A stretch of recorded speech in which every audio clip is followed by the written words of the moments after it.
You're still watching NTV Sport Nights, proudly brought to you by DSTV. Remember, that is the home of Super Sport. We do know what is happening in Cape Town, and we have some interviews that we will be playing right now of events that happened there. We'll start with Minister Kaduchu, and here it is.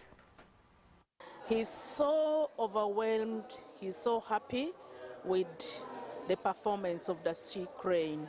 They have done us proud, and they have really lifted the flag of Uganda so high so far. And it's basically to appreciate their talents, their skills, and the resilience they have demonstrated. And this is just the beginning, and we are hoping that they will do much better. Our goal, our aim is to carry the trophy. So this is something to encourage them, to ensure that they are stable, they are peaceful, and nothing disrupts them from the games. Government of Uganda have sent 21 people. Out of the 21, 15 are the players.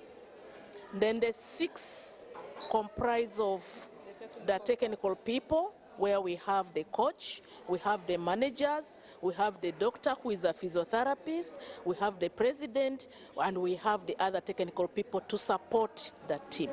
That makes 21. The minister, yes indeed, when we were coming home, when we were flagging off the team, he promised and directed, actually it was not a promise, it was a directive, that the government, the money or the allowances for the girls should go into their accounts before they even left. But and true indeed, as I talk now, the girls, the allowances of the girls, that is an equivalent of 10 million plus. There are some other shillings I'm not very sure of, but at least 10 million plus shillings has already, in some of the accounts, girls has already been reflected. In other girls' accounts, it hasn't been reflected yet, but the federation account, the money is there, and the process of wiring it to the account of the girls has been finished and finalized. Brigadier Biekwaso there also in Cape Town, South Africa. And joining us live is the USPA Secretary General, Clive Chaze. Good evening, Clive. I believe you are about an hour behind us, but it is very cold. And yeah, do let us know your starter for the week. Yes, good evening, Wembo, Ismail, Daniels, and Andrew. Happy to join you. The start has subsections because lots of events have happened in this place that since we came here, that was Thursday. And unfortunately, most of the things that are making headlines are not even sports related. But of course, remember you've talked about the weather. June, July, August, September, we are told it's winter, so it is exceedingly cold here. You need to carry enough gear for you to be able to survive. But also to commend South Africa. I think they've done a good job in organizing this World Cup, the first of the African continent, like they did in 2010 when they hosted that FIFA World Cup. You thought that they have done a very good job to host a competition that is at the world stage. Because time and again, I think it's something that we've talked about. The venue, that's the Cape Town International Convention Center, hosting this competition is not even a sports facility.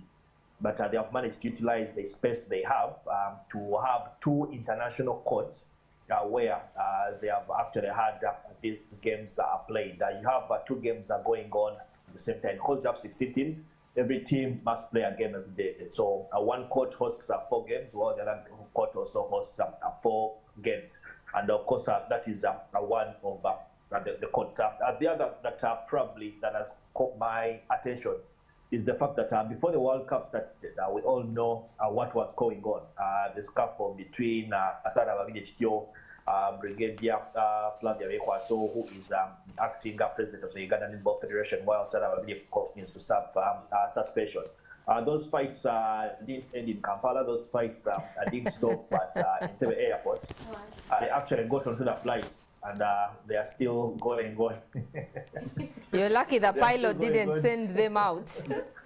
They are still going on in South Africa. There's a lot of struggle for power, a lot of I need to be seen, a lot of I belong here, a lot of you don't belong here from both parties. It's like one part has failed to actually know its place. That yes, I might be here in South Africa, but you're not here in the capacity of the president. You can't watch games as a fan, and just take your position as a fan, to the extent that we've seen Sarah Babirich demanding to be interviewed by Supercourt in the capacity of the president of the Uganda Netball Federation, which is not true, because we are told that actually the government of Uganda, through the office of the First Lady, who is also the Minister of Education for Sport, actually wrote to World Netball informing them of what was happening in Uganda, and she shouldn't be recognized as such.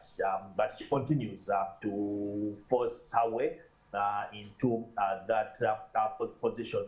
What happened? What you're seeing on your TV screen is something that happened yesterday. Of course, we just played the bite of the Honorable Ajoisa Kaduchu and the president of the Netball Federation, Flavia Abiekwaso. The gentleman in a brown jacket, I'm told is the ambassador of Uganda to South Africa. That's His Excellency Paul. And yesterday they were handing over money from a Ugandan investor. Clive, I want to help you. Ismail. Paul Amoro, who you talk about, who you're told is the ambassador, we've actually shared a newsroom with him. He was a news editor at Daily Monitor when I joined as a young boy. Yeah, and I'm getting to that. What you're seeing happening there is them handing over envelopes to players. Each envelope has 5,000 rands, money that was given to the players as a token of appreciation from a Ugandan minister that resides in Johannesburg, South Africa. But for me, what didn't go well is the fact that these players, before receiving an envelope, you have to bend down there on that table and sign for the money. I thought that's something that should have happened elsewhere, but not in front of cameras, not when everyone is seeing that rubbed me the wrong way. And that is probably the Ugandanism that we moved with from Uganda to South Africa. But before that event, there was an issue that happened at the venue where Uganda had just beaten Trinidad and Tobago yesterday, because they wanted that function to happen at the venue. Uganda is done playing. There's a game that is supposed to be going on. And this Ugandan delegation, with all the sense of entitlements, it is forcing its way onto the court. It is forcing its way into the locker rooms, because they want to hand over money. Actually, protocol had to stop them and told them this was not the place to do this. So while we are out trying to probably also plan along as journalists, because we wanted to cover what was going on, we are trying to engage the minister, preparing up for the interview. Mr. Paul Amoru, from nowhere, starts branding us as uncoordinated journalists. He called us uncoordinated, and then later told us that he has not seen any one of us interview the minister the 3 games Uganda has played.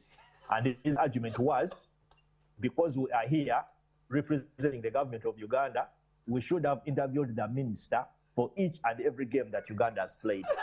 Something that rubbed many of us the wrong way, and actually some people had to remind him that no member of the media was funded by the government of Uganda to come and cover the Netball World Cup.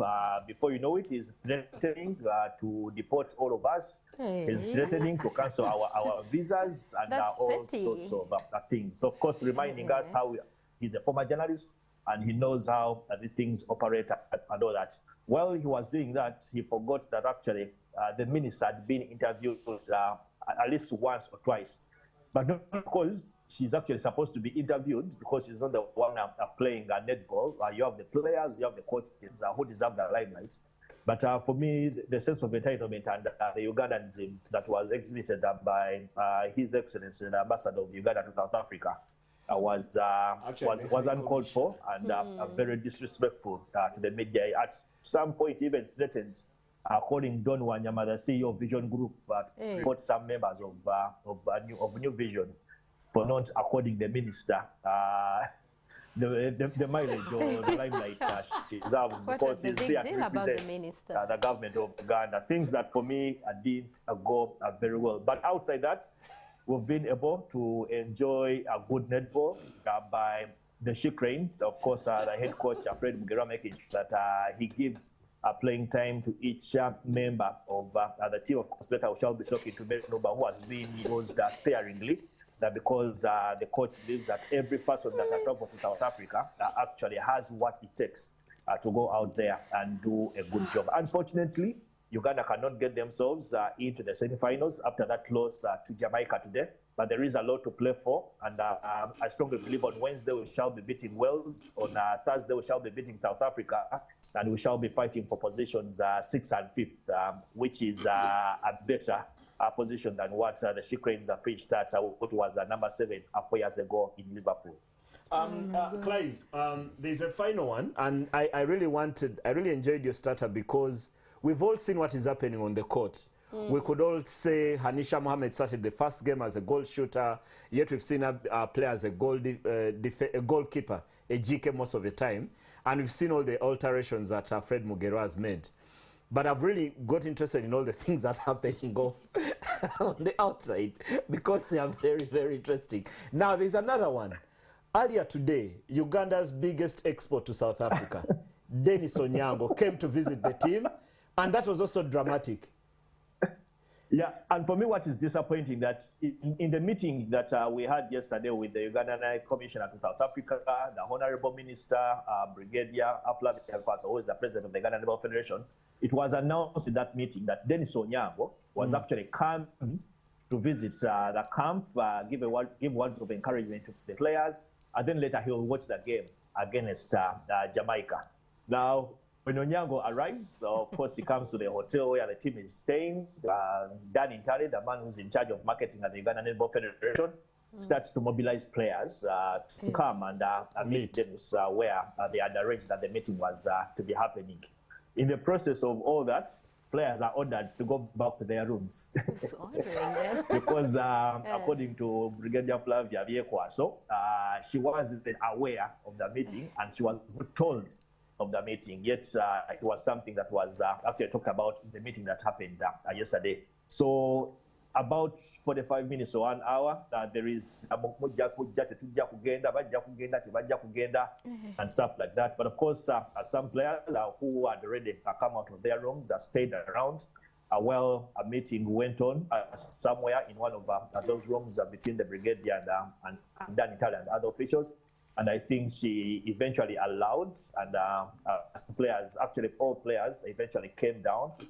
They met Dennis Onyango, which was a very good moment because everyone was excited to see Dennis Onyango, take pictures with him. He talked to the players, gave them words of encouragement, and then later also actually watched the game. Because this is a guy who fleeing from South Africa, from Johannesburg, from Pretoria, through Pretoria to Johannesburg, to come and watch the game. And he had actually asked for permission from his coach, that's Lulani Mokwani, to allow him, because they had just returned from Europe for pre-season, to allow him to come and visit the team and watch the games. And the coach accorded him the permission that he requested for.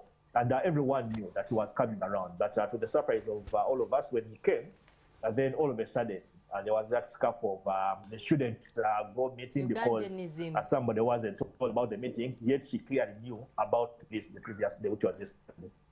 Wow. The backstory of the World Cup. Oh my God. Clive, thank you very much for that story. I was here shaking my head as you were talking, although not overly surprised when you talked about Paul Amoru. Now, Paul Amoru, I was in first year. I think he was in third or he was the guild president at UCU. Yeah. And good journalist. And he won on he won on the FDC ticket. So when I finally joined the newsroom as well, I think he was leaving. He had gone into politics. Yeah. And the next time I had a chat with him, like when I met him, he was a different person. So and he's just like you guys. You were told to be uncoordinated. he was also, his speech was quite uncoordinated at the time. Hey. And I think clearly it has degenerated to what he is now. So I'm not surprised. But again, looking at the whole, you know, the whole circus happening in South Africa, and I bring it back to the social fabric of Uganda and the politicians. We are the people talking of hosting international, you know, events. And that's the culture you are taking. Populism, whereby the people who run or who have the power to manage us actually believe they are the story. I have seen the Cranes play international game, and at the end of the game, I've seen journalists run with recorders to sports politicians, not the players. And those are the kind of journalists these politicians want. Yeah. Because they can, you know, throw the carrot around for you to bite on, and before you even swallow, they take it here. So it's quite disappointing. But again, It's quite comic. It's comic, it's disappointing. And yeah. Clive, we thank you for bringing this story. But sad to say that I'm not surprised. But then again, we are the people who want to dine with the best and then host them. But That's not second that. But Clive, we've also allowed you too much stardom, yet we know Mary Noba is waiting No, to speak briefly, to us. briefly. Yeah. I want to talk Now, about Mary Noba. Now let's go. We go to the Daniel, action. talk to Mary Noba. Mary, to talk to Mary Noba before this, I would feel so bad because as Clive was talking, I was actually bowing my head because that was total embarrassment. I don't know if it was exposed outside there to the international media, but it is so sad that it's happening. I mean, we are taking it from the country to the international level now, because really fighting like that, I don't know this, I don't know the other, I'm really, all I can afford is to bow my head in embarrassment, and I'm like, oh my God, we need to pray for our country. But the Marys put up a very spirited performance.